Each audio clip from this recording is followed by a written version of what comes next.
სტატისტიკის ეროვნული სააგენტოს მონაცემებით საქართველოში შობადობა წლიდან წლამდე მცირდება. მაგალითად 2016 წელს 56569 ბავშვი დაიბადა. ბოლო მონაცემებით 2023 წელს კი 40214.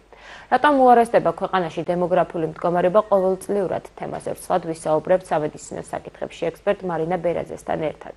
ქალბატონ მარინა, გამარჯობა, დიდი მადლობა რომ დრო გამონახეთ და მონაწილეობთ ტელეკომპანია გურჯაანის ახალ ამბებში.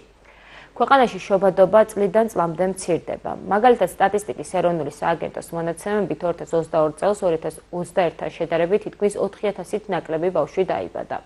გამოკითხული რესპონდენტები შობადობის შემცირების ერთ-ერთ მიზეზად სოციალურ მდგომარეობას ასახელებენ და აღნიშნავენ, რომ საკმაოდ ძვირი ღირს თუნდაც ბავშვისთვის საჭირო პირველადი მოხმარების საშუალებები, პამპერსი, ხელოვნური კვება.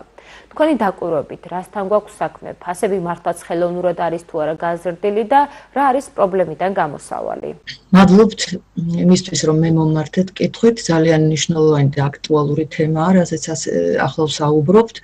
როგორც მივხვდი, აქ ლაპარაკია იმაზე, როგორ გამოსწორდეს დემოგრაფიული მდგომარეობა და ის მიზეზები, რომელიც იწვევს იმ კრიზისს, რომელშიც ფაქტობრივად ვართ და საჭიროებს გამოსწორებას. რაც შეეხება თქვენს მიერ ნათქვამს, რა თქმა უნდა, ამას ბევრი კვლევაძიება არ ჭირდება, მე ერთი ის დამრჩენია, რომ დაგეთანხმოთ, დიახ, ყველაფერი არის ძალიან ძვირი და პირველადი მოხმარების საგნები, ისინი, რომელიც აუცილებელია ადამიანის ნორმალური ცხოვრებისთვის, რა თქმა უნდა, არის გაცილებით უფრო ძვირი ჩვენთან, ვიდრე ნებისმიერ სხვა განვითარებულ ქვეყანაში და ეს არის გამოსასწორებელი. ამის სხვადასხვა მიზეზი არსებობს, პირველ რიგში ის, რომ ყველაფერი არის კომერციალიზებული და ფაქტობრივად სახელმწიფო ვერ ერევა, ანუ ინსტრუმენტი არ აქვს, რომ ჩაერიოს და რეგულაციები იყოს იმ დონეზე, რომელიც განაპირობებს შემდგარ ფასების დაწევას. ძირითადად ეს პირველადი მოხმარების საგნები აფთიაქებში არის და ეს პირდაპირ არის კავშირში წამლების თემასთანაც. უფრო მეც გეტყვით, ჰიგიენის საშუალებები, რომელიც ჭირდება არა მხოლოდ ბავშვებს, არამედ მოზრდილ ადამიანებს, წარმოუდგენლად ძვირი ღირს. როდესაც ჩვენ საუბრობთ პროფილაქტიკაზე და ავადებების პრევენციაზე, როდესაც საუბრობთ ჯანსაღი ცხოვრების წესზე, ის მოიცავს ძალიან ბევრ ელემენტს, რომელიც აუცილებლად დაკავშირებული არის იმ საგნების მოხმარებასთან და ჩვევის გამომუშავებასთან, რომელიც ადამიანს უნდა კონდეს ბავშვობიდან. და თუ ის მიუწვდომელი იქნება, რასაკვირველი ამას ვერ განახორციელებს და წარმოუდგენლად იზრდება იმ დაავადებების რიცხვი, რომელიც შეიძლება გამოწვეული იყოს ამ მიზეზებით. ამაზე მეცნიერები მუშაობენ და რასაკვირველია ქვეყნებში, რომლებსაც ჩვენ განვითარებულად ვთვლით, ამის გათვალისწინებით არის დარეგულირებული ეს პროცესები. ეხლა რაც შეეხება დემოგრაფიას, მე უბრალოდ ეხლა ცოტა ამ თემას დემოგრაფიული მდგომარეობის გამოსწორება უნდა მოხდეს სხვადასხვა მიმართულებით ერთდროულად. აი მაგალითად სახელმწიფო პროგრამა, რომელიც საყოველთაო ჯანდაცვის პროგრამების რიცხვს განეკუთვნება, ეს გახლავთ უფასო მშობიარობა და ბოლო პერიოდში დაემატა საკეისრო კვეთებიც. საკმაოდ დიდი თანხა არის გაღებული სახელმწიფოს მხრიდან მშობიარობას და ეს რა თქმა უნდა ძალიანაც კარგია, მაგრამ თუ ჩვენ ვიფიქრებთ იმ კუთხით, სანამ ქალი მივა მშობიარობის პროცესამდე, რამდენი კვლევა ჭირდება მას, რამდენი ანალიზის ჩაბარება, როგორი მართვა ჭირდება მის ჯანმრთელობას, რომ ქალიც ჯანმრთელი იყოს და ბავშვიც. აი, ეს ყველაფერი იმდენად ძვირი ჭდება, რომ თვითონ მშობიარობა უკვე იმდენად წარმოუდგენელი არ არის, თქვა, ფინანსური დანახარჯის თვალსაზრისით და თანაც ემოციურად მშობიარობა ბისთვის 9 თვე გაქვს მოსამზადებლად, რომ თქვა, ფულიც ასე ვთქვა, შეაგროვო და გადაიხადო ბოლოს და ბოლოს. ეს იმას არ ნიშნავს, რომ მე ხლა უფასო მშობიარობის წინააღმდეგი ვარ, მაგრამ გაცილებით უფრო მეტი ყურადღება არის მისაქცევი სწორედ იმ პერიოდზე, რომელიც უზრუნველყოფს ქალის და ბავშვის ჯანმრთელობას და ეს არ არის მარტივი. აქ არის გაიდლაინებით და პროტოკოლით განსაზღვრული კვლევები, რომელიც აუცილებლად ჩასატარებელია. ეს არის მუდმივი მეთვალყურეობა. აუცილებელია ექიმის ჩართულობა და ეს ჩართულობა უნდა იყოს მუდმივი და უწყვეტი და ეს ყველაფერი არის ძალიან დიდი ფინანსური ხარჯი. ახლა რაც შეეხება თვითონ იმ პროცესს რამდენად ახდენს გავლენას სოციალური მდგომარეობა ადამიანების და ოჯახების გამრავლებაზე. ეს არის ძალიან მნიშვნელოვანი.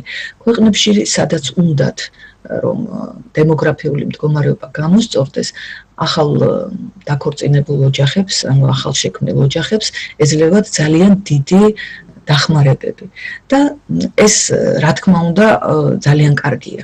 აქ არა მხოლოდ ბინებზე არის ბინებით უზრუნველყოფაზეა საუბარი, არამედ ამის შრომით უზრუნველყოფაზეც.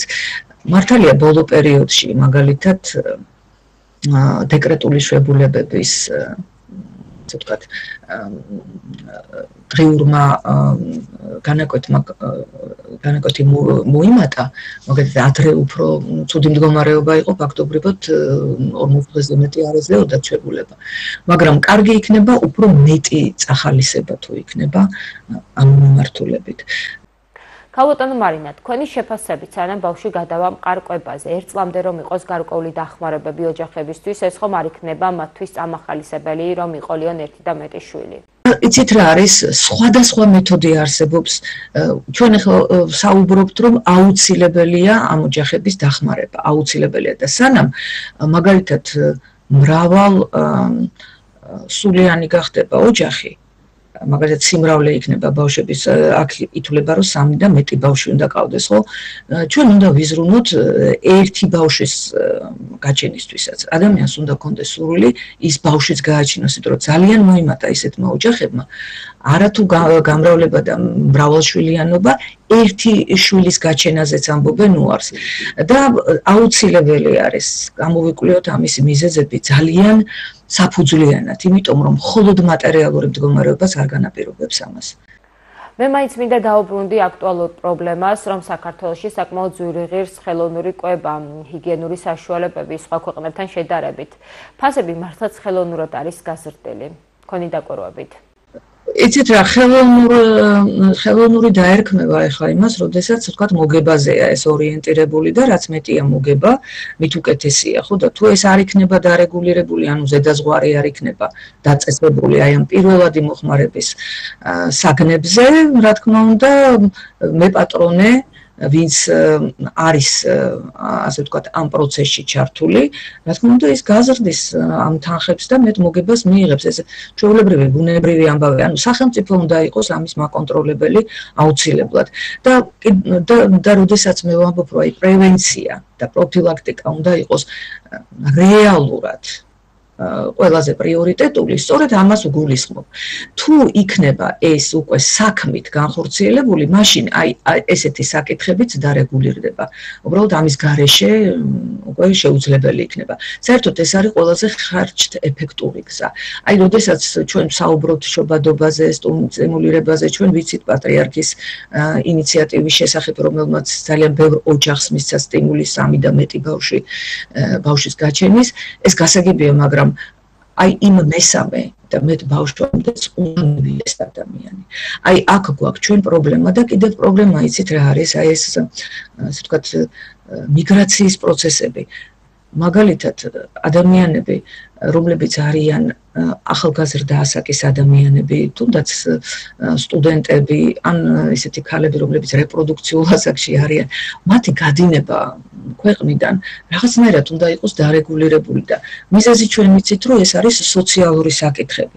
აი სწორედ მეორე მიმართულება უშუალოდ ჯანდაცვის თემის გარდა არის სოციალური უზრუნველყოფის საკითხები, შრომითი საკითხები. აი ეს ყველაფერი კომპლექსურად უნდა იქნას გადაჭრილი და ჩვენ ალბათ აუცილებლად ამ თემაზე უნდა ვიფიქროთ. ეს ძალიან მნიშვნელოვანია, თუ ჩვენი საქართველოს მოსახლეობა, ქართველები ეს გადინება მოხდება, აი ასეთი მასშტაბებით, რა თქმა უნდა, ქვეყანა ცარიელი არ დარჩება და მშვენიერი ქვეყანა გვაქვს და სხვა ერი დაიკავებს ჩვენს ადგილს და ის ღონისძიებები, რომელსაც ჩვენ გავატარებთ, თუნდაც გამრავლების მიმართულებით, ეს ქართულს აღარ შეეხება, ხო?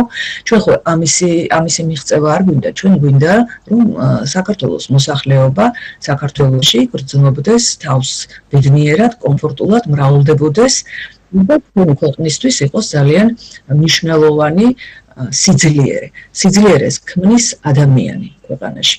არა მთები, ტყეები და წყლები, ეს რა თქმა უნდა ძალიან კარგია, მაგრამ ადამიანი უნდა იყოს თავისი ქვეყნის პატრონი. დიდი მადლობა ასეთი საინტერესო ინტერვიუსთვის. წარმატებას გისურვებთ. მაყურებელს შევახსენებ, რომ ჩვენი სტუმარი იყო მარინა ბერაძე, ექსპერტი სამედიცინო საკითხებში.